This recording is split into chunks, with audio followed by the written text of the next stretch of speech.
Question number 35 से start कर रहे हैं जी। 35 AD, इससे पहले सेक्शन 35 सबसेक्शन 1 और 2 हमने कवर अप किए, जो कि साइंटिफिक रिसर्च के थे और जो मैंने आपको बताया कि काफ़ी इजी हो गए अब पिछले सालों के कंपैरेटिव, क्योंकि अब सब के अंदर जो डिडक्शन है वो 100% की है। अगर वो इन हाउस रेवेन्यू है, इन हाउस कैपिटल एक्सपेंडिचर है, डोनेशंस आप दे रहे हैं, किसी को भी डोनेशन दे रहे हैं, बल्कि जो सरकार है उसने और टाइटन किया चीज़ों को on the end of the university college laboratories, जिनको हम पैसे देकर डिडक्शंस क्लेम कर रहे थे।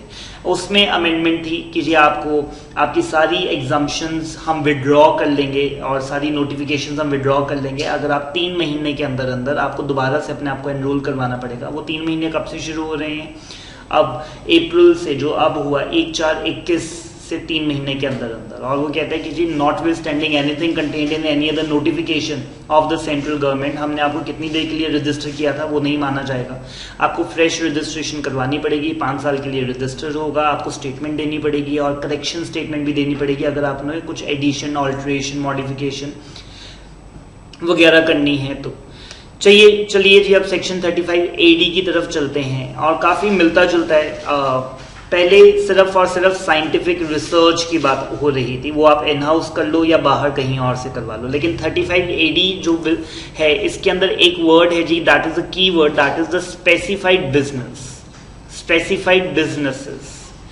कुछ बिजनेसेस हैं जो कि भारत सरकार प्रमोट करना चाहती है और प्रमोट करने के लिए काफी डेस्परेट है और क्या कहती है कि अगर आप इन बिजनेसेस के अंदर अपना पैसा लगाएंगे, माइंड माय वर्ड्स, उन्होंने कहा कि जी पहले साल के अंदर जितने भी आपके खर्चे हुए, मैं कहा सर रेवेन्यू या कैपिटल, वो कहता है रेवेन्यू की तो मिलती ही मिलती है, आप रेवेन्यू तो पूछ ही क्यों रहे हो, रेवेन्यू तो 100% मिलेंगे ही, कैपिटल खर्चे की 100% डिडक्शन मिलेगी।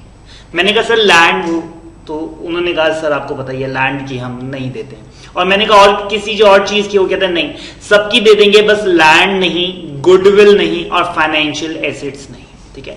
जबकि सेक्शन 35 सबसेक्शन 1 के अंदर जब साइंटिफिक रिसर्च की बात आ रही थी तब तो उन्होंने सिर्फ एक ही बात बोली, लैंड। और वो कहता है कि अगर आपने कोई बिजनेस एक्वायर किया जिसके अंदर अगर आपने गुडविल पे की है, सो गुडविल की भी डिडक्शन आपको नहीं मिलेगी, 100% डिडक्शन नहीं मिलेगी।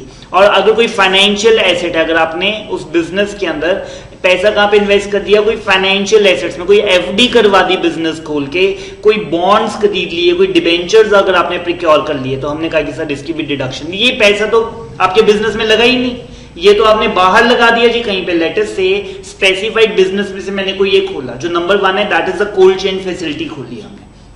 तो लेटेस्ट से मैंने कोल्ड चेन का बिजनेस किया और उसके अंदर 100 करोड़ रुपया लगाया, लेकिन जब इन्वेस्टमेंट करने लगा तो 20 करोड़ की बिल्डिंग और 80 करोड़ रुपए की FD, तो वो कहते हैं ये FD की थोड़ी ना डिडक्शन देंगे, तो आपके बिजनेस के अंदर लगा ही नहीं। तो अगर आपने कोई पैसा किसी फाइनेंशियल एसेट के अंदर लगा दिया तो उसकी डिडक्शन आपको नहीं मिलेगी, गुडविल की डिडक्शन आपको नहीं मिलेगी और लैंड की भी डिडक्शन आपको नहीं मिलेगी। इन 3 को छोड़ दो, बाकी सबकी आपको 100% डिडक्शन पहले साल के अंदर मिल जाएगी, ठीक है। और आप पता नहीं एक्नॉलेज करें या ना करें, लेकिन ये एक बहुत बड़ी डिडक्शन है जब सेंट्रल गवर्नमेंट, जब इनकम टैक्स डिपार्टमेंट आपको कहता है कि जितना भी आपका कैपिटल एक्सपेंडिचर हुआ है उसकी 100% डिडक्शन आप पहले ही साल में ले सकते हैं, ठीक है। तो ये कौन कौन से टाइप्स ऑफ बिजनेस है मैं आपको पढ़ाऊंगा, लेकिन मैं एक बार और आपको इसकी थोड़ी सी स्वेरिटी बताना चाहता हूं जी। अभी कोल्ड चेन आएगा इसके अंदर और काफी आएंगे, लेटेस्ट से उसमें एक होटल का भी आएगा, ठीक है, कि 2 स्टार या उससे बड़ा होटल अगर आप बनाते हैं। मैं एक 5 स्टार होटल बनाता हूं जी, ठीक है, और मैं कहता हूं सर ये स्पेसिफाइड बिजनेस है, गवर्नमेंट ही इसको प्रमोट करना चाहती है और उस 5 स्टार बिजनेस को बनाने के लिए मैंने 100 करोड़ रुपया लगाया, ठीक है, बिल्डिंग के ऊपर, और वो 100 करोड़ में से आपने मेरे को डिडक्शन दे दी पूरे 100 करोड़ की। मेरा तो पहले साल में लॉस आ जाएगा बहुत ज्यादा, ठीक है, क्योंकि मैंने कमाया होगा 5 करोड़ 6 करोड़ और मेरे को उधर डिडक्शन कितने की मिल गई, 100 करोड़ की। तो मैंने तो कहा कि सर मैं 95 करोड़ लॉसेस के अंदर आ गया as per income tax, as per income tax. और वो कहता है बिल्कुल ठीक है। मतलब मैंने कहा कि सर अगर इस बिजनेस को लगाने के लिए, शुरू करने के लिए मैंने 100 करोड़ रुपया लगाया है और जब तक मैं 100 करोड़ कमा नहीं लेता आप में से 1 रुपया भी टैक्स नहीं लेंगे, ठीक है। अब उसी होटल से मैंने अगले साल 12 करोड़ कमाया, तो मैं कहा सर मेरा लॉस कितना था 95 का, अब 83 रह गया, ठीक है। ठीक है। फिर मैंने 25 करोड़ कमाया, सरकार कहती है कोई टैक्स नहीं लेंगे, आप कमाइए जी, भर भर के पैसा कमाइए, हम आपसे कोई डिडक्शन नहीं लेंगे जब तक आपके ये सारे लॉसेस सेट ऑफ नहीं हो जाते। और मैंने कहा सर ये 35 AD का जो लॉस है ये 8 साल के लिए है, क्योंकि फिर मेरे को 8 साल में उसकी भरपाई करनी पड़ेगी। वो कहता है इनडेफिनिट पीरियड के लिए, 8 साल छोड़िए, आप 18 साल में 100 करोड़ कमा लीजिए, हम तब भी आपको पूरी की पूरी डिडक्शन देंगे, कोई प्रॉब्लम उसके अंदर नहीं है। सो ट्राई टू अप्रिशिएट कि यहां पर गवर्नमेंट ने इन बिजनेसेस के लिए एक बहुत बड़ा फेवर दिया जब उन्होंने कहा कि 100% deduction of the capital expenditure आप क्लेम कर सकते हैं। रेवेन्यू की तो मिलती ही थी, बट उसने कहा 3 छोड़ दो, और वो बड़े वैलिड हैं जी, लैंड, गुडविल, ठीक है, और तीसरा आया जी हमारे पास कोई फाइनेंशियल एसेट्स में अगर आपने पैसे इन्वेस्ट कर रखा है तो। पढ़ते हैं जी, deduction in respect of expenditure on specified business, that is very important word, key word here, that is the specified business। और वो कहता है ऑप्शनल है, यही अमेंडमेंट है जी इसके अंदर, यही अमेंडमेंट है फाइनेंस एक्ट 20 जो हमारे लिए रेलिवेंट है, बजट 20 के लिए। तो वो कहते हैं कि जी इसको ऑप्शनल कर दिया। अर्लियर पता है यहां पे क्या लिखा था उसने, ऑब्जेक्टिव में ऑथर ने बताने की कोशिश भी की है, वो कहते हैं कि जी 35 AD में ही लेना और कहीं पे मत लेना, ठीक है। इसकी डिडक्शन अगर आपको मिलेगी तो 35 AD में ही मिलेगी और कहीं नहीं मिलेगी। तो मैंने कहा सर लेटर से 1 सेकंड के लिए अज्यूम कर लो कि मैं 35 AD में नहीं जाना चाहता, ठीक है, तो अब क्या आप मेरे को नॉर्मल डेप्रिसिएशन भी नहीं दोगे?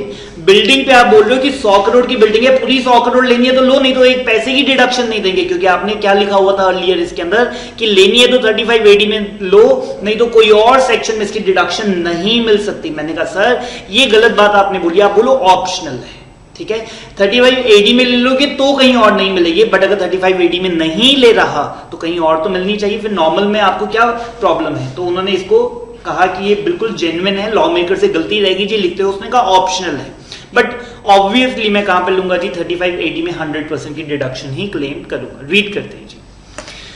सो जो वर्ड आया जी opts for, that is the amendment, that is the amendment. तो यहां पे पहले जो वर्ड था उन्होंने कहा था, तो ऑब्जेक्टिव ऑफ द अमेंडमेंट मैं आपको पढ़ा देता हूं, एल्स आपको बार बार पढ़ने की इसे जरूरत नहीं है। 35 AD of the act relates to the deduction in respect of the expenditure on the specified business, provides that 100% deduction मिलेगी कैपिटल एक्सपेंडिचर की। 3 को छोड़ दीजिए, लैंड, गुडविल और financial assets, incurred capital expenditure incurred by the assessee on the certain specified businesses, वो अभी हम बताएंगे कौन कौन से businesses हैं। 35 AD सबसेक्शन 1 में क्या लिखा हुआ था, तो वो कहता है कि जी डिडक्शन ऑफ द 100% आपको मिलेगी, has been incurred। Further, 35 AD subsection 4 provides that no deduction is allowable under any other section। इसी को अमेंड हमने किया कि जी किसी और सेक्शन में हम आपको इसकी नहीं लेने देंगे। अब हमने क्या कहा कि सर ऑप्शनल है, अगर आप इसमें आएंगे तभी नहीं लेने देंगे, बट अगर आप इसमें नहीं आना चाहते तो फिर आप कहीं और ले सकते हैं। तो at present the assessee does not have any option of availing the incentive under the said section. Due to this the legal interpretation can be made कि एक डोमेस्टिक कंपनी जिसने 115 BAA और BAB, मैंने ना कल आपको थोड़ा सा बताया था जब मैंने कहा कि ये पहले 1.5 गुना की डिडक्शन मिलती थी, 150% की मिलती थी, अब वो 100% मिल गई है। तो मैंने आपको बोला था कि जी हम अपने देश के अंदर कंपनीज के लिए स्लैब रेट कम कर रहे हैं, 25% तो हमने कर ही दिया, जिनकी टर्नओवर 400 करोड़ से ज्यादा नहीं है 18-19 के अंदर, ठीक है, वो तो हम ऑलरेडी कर चुके हैं। इसके अलावा हम ये 2 सेक्शन और लेकर आए हैं, BAA और BAB, ये दोनों पेंडिंग है, आपको अभी तक नहीं पता है, जिसके अंदर हम कुछ कंपनीज के लिए एक स्पेशल रेट लेकर आए हैं। कितना? 15% और 22%, ठीक है, 25 को और कम कर दिया हमने। अगर वो न्यू कंपनी और मैन्युफैक्चरिंग कंपनी है, न्यू मैन्युफैक्चरिंग कंपनी है, तो उसके लिए रेट है जी सिर्फ 15%, बट दैट इज ऑप्शनल, आप लेना चाहते हैं कि नहीं। और वहां पर हम कहते हैं कि सर फिर कोई और डिडक्शन नहीं लेनी, देखो ऑलरेडी 15% लगा रहे हैं, अब आप कहते हो 35 AD भी लेनी है, ठीक है, सो दैट इज 35 AD हम आपको नहीं लेने देंगे। तो अब क्या हुआ, पहले क्या होता था कि जी 35 AD नहीं लेनी, फिर कुछ भी नहीं हम आपको लेने देंगे, डेप्रिसिएशन भी नहीं लेने देंगे। तो अगर एक कंपनी है डोमेस्टिक कंपनी जो कि किस में चली गई, 115 BAA के अंदर या BAB के अंदर चली गई, तो उसको हम 35 AD में लेने नहीं देते थे, और जिसकी वजह से फिर वो नॉर्मल डेप्रिसिएशन भी क्लेम नहीं कर पाता था। लेकिन अब हमने क्या वर्ड लिख दिया, ऑप्शनल है, ऑप्शनल है। Therefore, 35 AD has been amended to make the deduction thereunder optional। इसको ऑप्शनल कर दिया जी हमने। तो अब अमेंडमेंट के बाद हमने क्या लिखा कि जी no deduction will be allowed 35 AD अगर आपने किसी और सेक्शन में क्लेम कर लिया, बट पहले किसी और सेक्शन में क्लेम करने की ऑप्शन थी ही नहीं, ठीक है। सो और ये दो सेक्शन में फिर से बोल रहा हूं जी, मैं बिल्कुल भी अभी टच नहीं कर रहा, मेरे हिसाब से ये थरली पेंडिंग है, yet very important, will be covered in very much detail in the later chapters. 115 BAA और BAB, that is the reduced tax rates for the domestic companies. और ये अमेंडमेंट 1420 से है जी, ठीक है। तो ये पिछले साल के उसके अंदर ही इंप्लीमेंट कर दी गई थी, असेसमेंट ईयर 2021 से ही है।